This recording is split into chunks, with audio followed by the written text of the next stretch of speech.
Assalamualaikum dan salam sejahtera. Kita kembali ke dalam Deal Equal Project, channel perpaduan Nusantara. Hai guys, Assalamualaikum, salam sejahtera, salam perpaduan, salam Nusantara, salam bergabung. Kita kembali ke dalam channel saya, channel Deal Equal. Apa kabar anda yang berada di Malaysia, Indonesia, Filipina, Brunei, Thailand dan seluruh Nusantara? Saya doakan anda sehat-sehat, sejahtera dan dimurahkan rezeki. Hari ini guys, kita akan react beberapa video ini tentang bagaimana dikatakan Indonesia mempunyai 2 kali lebaran. Adakah ini benar? Pertama, lebaran Idul Fitri, kemudian kita ada ketupat lebaran. Apakah maksudnya itu? Ayo kita simak video yang sungguh menarik ini. Ini lebaran ketupat konsepnya gimana sih? Kan lebaran Idul Fitri, lebaran Idul Adha gitu. Lebaran ketupatnya yang mana? Apa cuman di Lombok aja ya yang ada lebaran ketupat? Di sini ada lebaran ketupat nggak? Apa anjir ketupat anjir? Gak ada lebaran ketupat. Tunggu dulu. Kok orang Madura bisa lebaran 2 kali? Ini bukan typo, ini fakta unik yang jarang orang tahu. Jadi gini, selain Idul Fitri hari pertama, ada lagi perayaan spesial di hari ke-7. Namanya Lebaran Ketupat.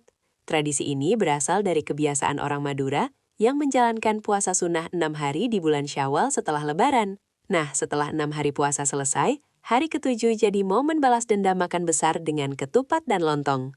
Tapi bukan cuma makan, ada makna dalam di balik ketupat yang sering banget dilewatin orang. Ketupat melambangkan kesucian setelah puasa, plus jadi alasan resmi buat silaturahmi lagi tanpa rasa bersalah.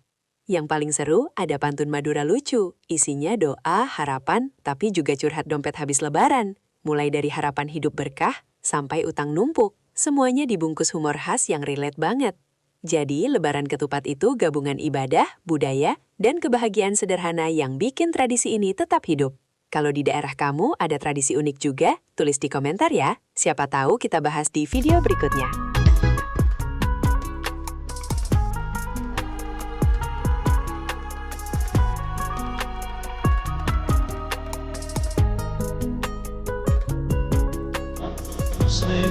Muslimat padha nyuwun pangapura marang Kang Maha Kuwasa lan kanca sepadha-padha. Pernah dengar pasar yang cuma ada setahun sekali setelah Lebaran? Selamat datang di kemeriahan Pasar Telasen Topak di Bangkalan. Diadakan tepat seminggu setelah Idul Fitri. Pasar tumpah ini jadi tradisi turun temurun warga Bangkalan untuk merayakan Lebaran Ketupat. Nggak cuma soal makanan, di sini kamu bisa nemuin apa aja. Mulai dari pakaian, mainan anak, sampai kuliner khas yang bikin nagih. Energinya luar biasa ramai. Lebih dari sekedar tempat belanja, ini adalah momen silaturahmi dan bukti betapa kuatnya budaya gotong royong masyarakat Bangkalan.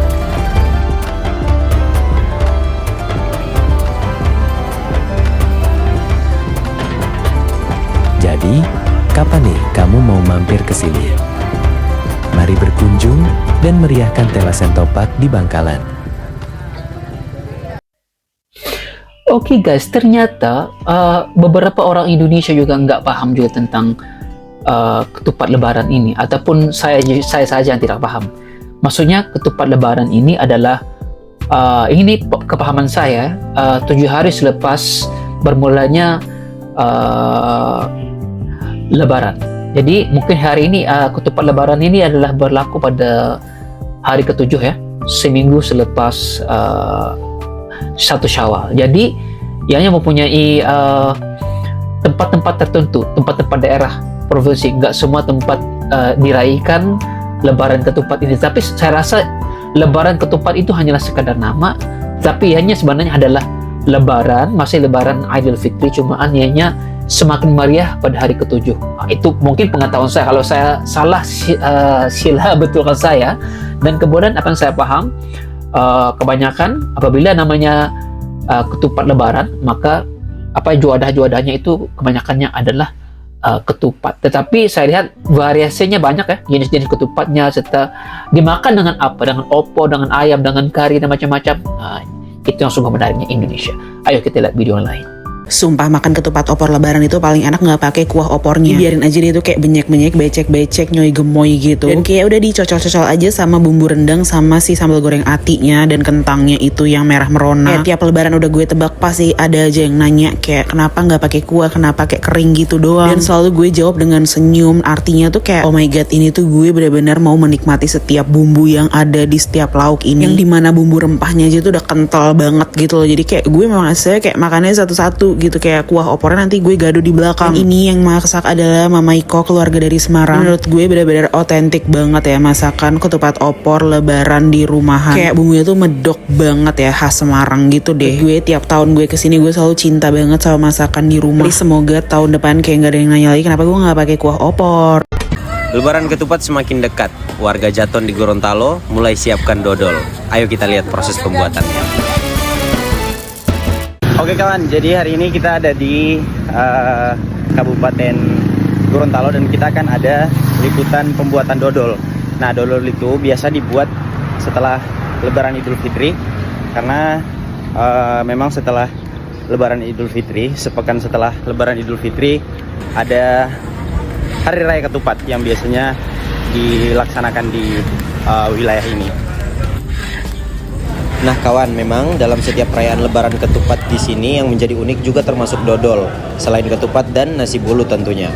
Beberapa hari selepas Idul Fitri, warga di beberapa desa yang memang dihuni oleh keturunan Jawa Tondano atau Jaton mulai terlihat sibuk mempersiapkan untuk perayaan Lebaran ketupat. Sementara untuk pembuatan dodol, prosesnya memang cukup panjang, mulai dari mencampur adonan berupa beras ketan, gula merah, gula putih, dan santan.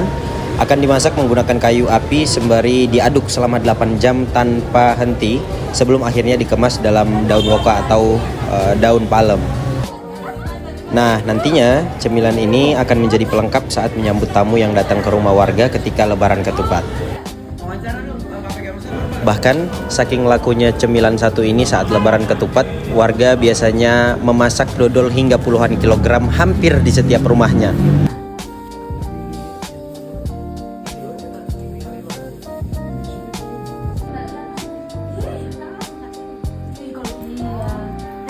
Dari biru kamar lagi.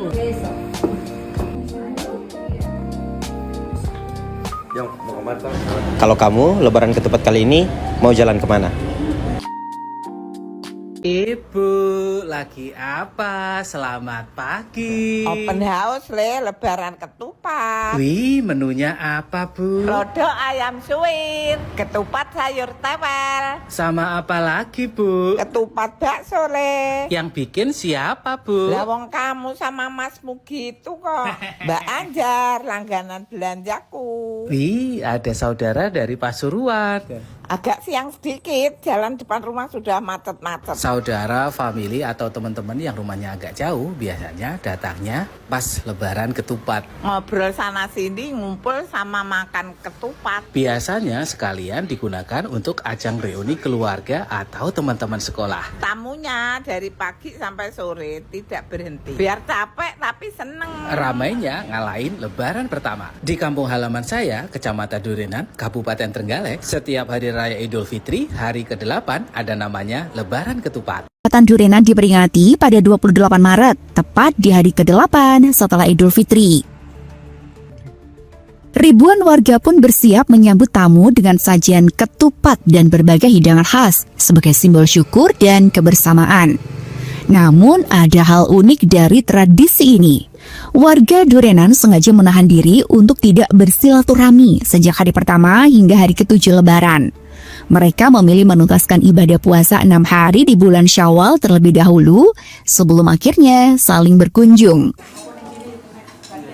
Tradisi ini bukan tanpa alasan. Kebiasaan ini berakar dari ajaran ulama karismatik abad ke-19, Kiai Haji Imam Mahyin, pengasuh pondok pesantren Babul Ulum. Pengasuh pesantren saat ini, Kiai Haji Abdul Fattah Mun'in, menjelaskan bahwa masyarakat menjalankan tradisi ini sebagai bentuk kesempurnaan ibadah. Warga biasanya menjalankan puasa Syawal mulai hari kedua hingga ke-7, sehingga mereka merasa belum lengkap jika bersilaturahmi sebelum ibadah tersebut selesai. Tradisi ini juga merujuk pada hadis tentang keutamaan puasa Syawal yang pahalanya setara dengan puasa selama 1 tahun penuh. Sejarah kupatan Dorenan sendiri bermula dari kisah sederhana di masa lalu. Saat itu, Adipati Trenggalek menjemput Kyai Haji Imam Mahyin untuk mendampingi kegiatan di pendopo selama beberapa hari setelah Lebaran. Meski berada di tengah jamuan melimpah, sang Kiai tetap menjalankan puasa Syawal. Keluarganya di rumah juga melakukan hal yang sama. Setelah kembali dari pendopo, warga berbondong-bondong datang untuk bersilaturahmi dan meminta doa. Dari momen itulah, tradisi kupatan mulai tumbuh sebagai bentuk syukur setelah menuntaskan puasa Syawal. Seiring berjalannya waktu, tradisi ini terus berkembang. Jika dulu hanya dilakukan oleh keluarga pesantren, kini hampir seluruh warga desa ikut berpartisipasi. Mereka membuka rumah, menyajikan ketupat lengkap dengan lauk pauk, dan menyambut siapa saja tanpa sekat. Menariknya, tradisi ini tidak selalu diramaikan dengan arak-arakan atau pawai tumpeng ketupat setiap tahun. Namun tanpa kemeriahan itu pun, suasana tetap ramai dan hangat. Ribuan warga dari berbagai daerah tetap datang ke Dorenan untuk bersilaturahmi dan merasakan langsung tradisi ini. Pada hari pelaksanaan, jalan-jalan desa hingga jalan nasional dipenuhi kendaraan dan halaman rumah warga dipadati tamu. Kupatan Dorenan kini tidak hanya menjadi tradisi lokal, tetapi juga magnet budaya dan religi yang menarik perhatian banyak orang. Lebih dari sekedar perayaan, kupatan menyimpan nilai yang mendalam. Di balik sajian ketupat tersimpan filosofi tentang kesabaran, pengendalian diri, serta pentingnya menjaga hubungan antar sesama. Tradisi ini juga menjadi bentuk penghormatan kepada ulama dan ajaran yang diwariskan secara turun-temurun. Kini gaung kupatan Dorenan bahkan mulai menginspirasi berbagai daerah lain dengan beragam variasi perayaan. Meski demikian, esensi tradisi ini tetap sama. Warga menuntaskan ibadah terlebih dahulu, kemudian merayakan kebersamaan secara penuh. Di tengah kehidupan yang semakin cepat dan individual, tradisi ini mengajarkan bahwa kebersamaan terbaik lahir dari kesabaran yang dijaga bersama.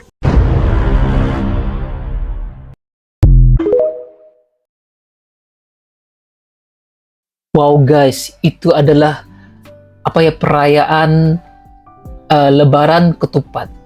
Lebaran Ketupat yang saya lihat tadi berbeda-beda juga mengikut suasana, mengikut tempatnya. Dan apa yang saya lihat, kebaikan Lebaran Ketupat ini, ya umpama kayak gini, semakin lama Lebaran itu dia semakin memuncak atau kemuncaknya. Dan saya lihat juga apabila menghampiri Lebaran Ketupat ini ramai orang jual-jualan, terutama sekali ketupat kosong ya yang telah pun dianyam, dibuat dan dijual. Itu memberikan pendapatan kepada peniaga-peniaga juga, saya lihat itu. Sehingga kan ianya menjadi satu fenomena, menjadi satu tradisi yang meraihkan umat Islam. Dan pada masa yang sama memberikan pendapatan juga kepada pedagang-pedagang yang menjual sama ada ketupat yang sudah siap ataupun bahan-bahan daunnya untuk untuk dimakan untuk masyarakat Muslim yang ada di Indonesia. Nah, bagi pendapat saya, ianya masih Lebaran yang berlaku pada bulan Syawal, cumaan ianya berlaku pada hari ke-7.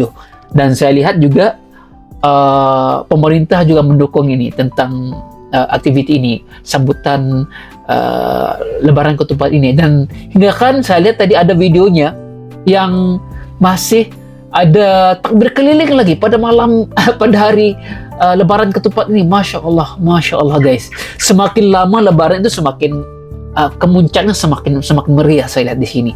Nah, cumaan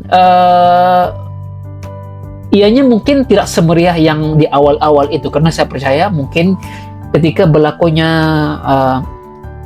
Lebaran Ketupat ini mungkin ada yang sudah kembali ke kota, ada yang sudah kembali bekerja, ada yang sudah habis cutinya, habis liburan. Tetapi saya lihat masih meriah, masih disambut dengan dengan keluarga, dengan kawan-kawan, sahabat handa, dan juga apa yang penting itu ada pesta makan-makan yang melibatkan ketupat yang telah pun dianyam, dibuat dan dibikin. Dan saya lihat juga ketupat itu pelbagai bentuk, pelbagai size dan sebagainya, dan benar-benar menggiurkan kita. Rasa bikin wow, ini apa ini? Apa ini? Dan saya percaya apabila tradisi ini selalu dijaga, selalu diamalkan, selalu diperingatkan, maka ianya tidak akan pernah pupus, terutama sekali kepada generasi muda yang belum tahu betapa pentingnya ketupat lebaran ini kepada masyarakat Indonesia, khasnya yang menyambut lebaran, yaitu masyarakat muslim. Oke guys, itu dia video menarik yang telah saya kumpulkan, dan jika Anda suka dengan reaction saya, jangan lupa tekan like, comment, dan subscribe. Sampai jumpa lagi. Assalamualaikum, salam sayang semuanya.